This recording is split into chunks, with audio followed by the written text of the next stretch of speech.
السلام عليكم ورحمة الله وبركاته. نحمده ونصلي على رسوله الكريم. أما بعد، فأعوذ بالله من الشيطان الرجيم.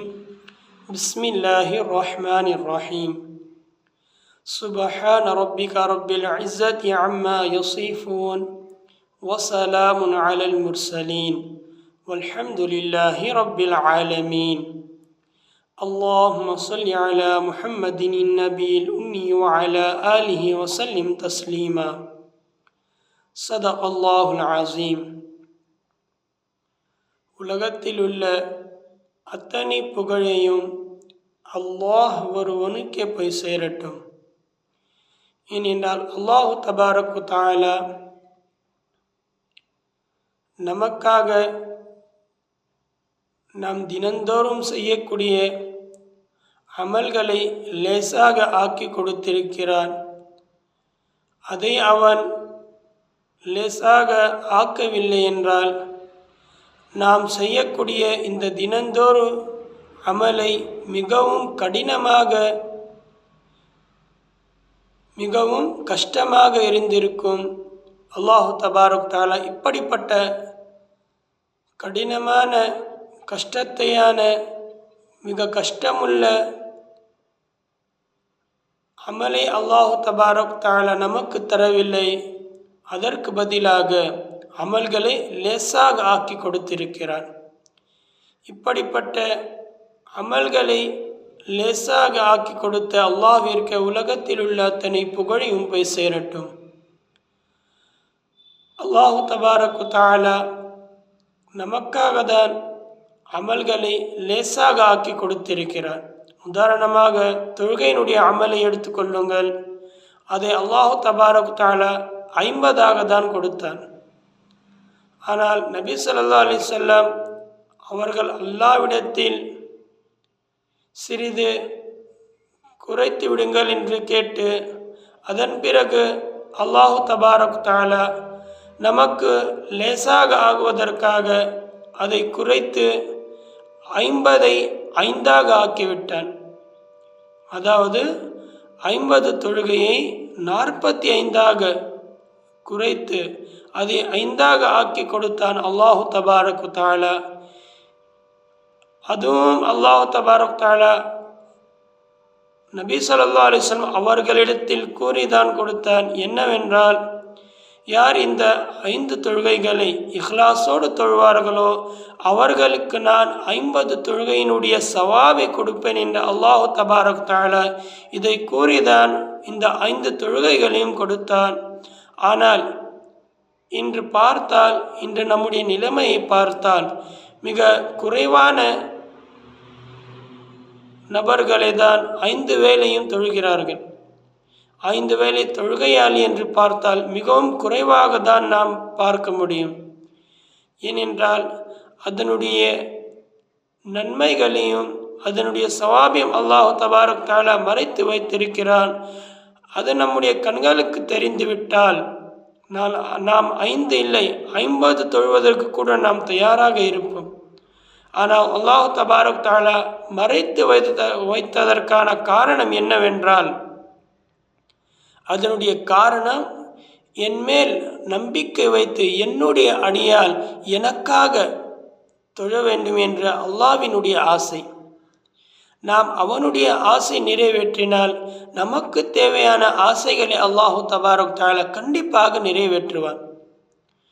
நமக்கு என்ன ஆசை என்றால், நாம் இந்த உலகத்தில் நன்றாக வாழ வேண்டும் என்ற ஆசை. அதன் பிறகு எல்லோருக்கும் என்ன ஆசை என்றால், நாம் கயாமத் நாளில் சொர்க்கத்திற்கு செல்ல வேண்டும் என்ற ஆசை.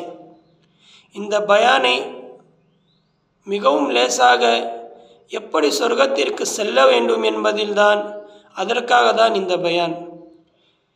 ஒரு அமல் இருக்கிறது. யார் இந்த அமலை தினந்தோறும் செய்கிறார்களோ, அதாவது காலையிலும் மாலையிலும் அவர்கள் இந்த அமலை செய்தால் அல்லாஹு தபாரக் தஆலா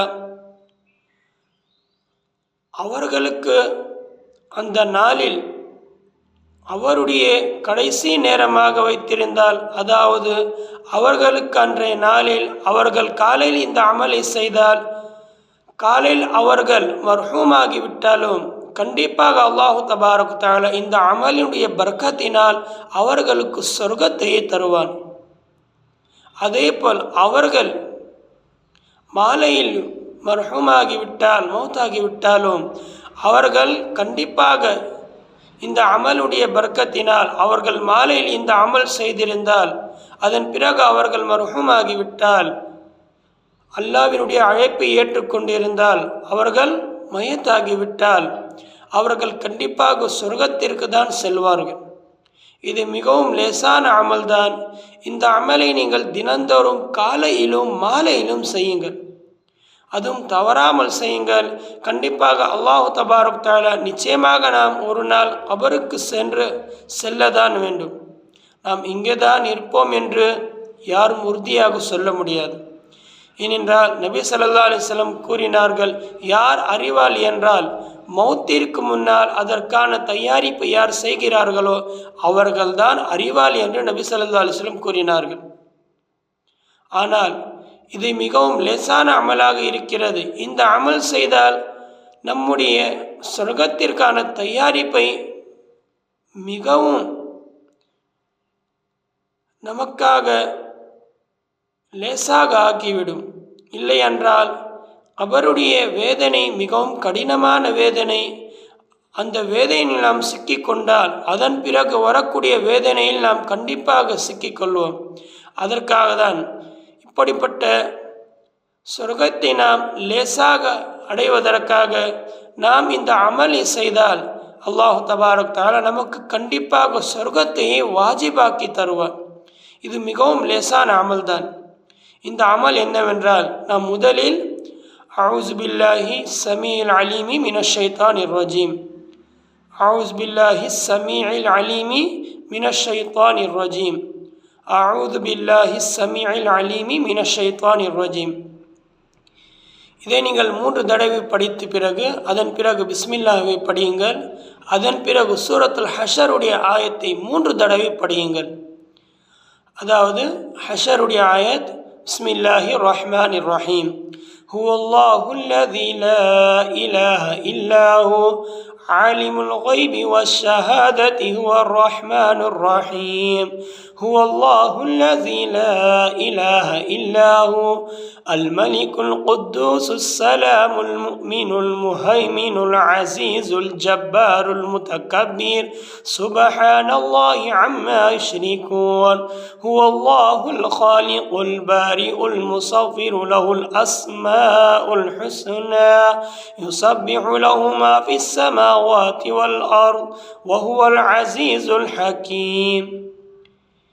இது சூரத்துல் ஹஷ்ருடைய கடைசி 3 ஆயத். இந்த ஆயத்தை நீங்கள் தினந்தோறும் காலையிலும் மாலையிலும் தவறாமல் படியுங்கள். கண்டிப்பாக அல்லாஹு தபாரக் தஆலா இந்த ஆயத்தினுடைய பரக்கத்தினால் நமக்கு சொர்க்கத்தை வாஜிபாக்குவான். அல்லாஹு தபாரக் தஆலா நம் எல்லோரையும் இதை அமல் செய்வதற்கு அல்லாஹ் தௌஃபீக் செய்வானாக. ஆமீன். வ ஆகிரு தஅவானா அனில் ஹம்துலில்லாஹி ரப்பில் ஆலமீன். அஸ்ஸலாமு அலைக்கும் வ ரஹ்மத்துல்லாஹி வ பரகாத்துஹு.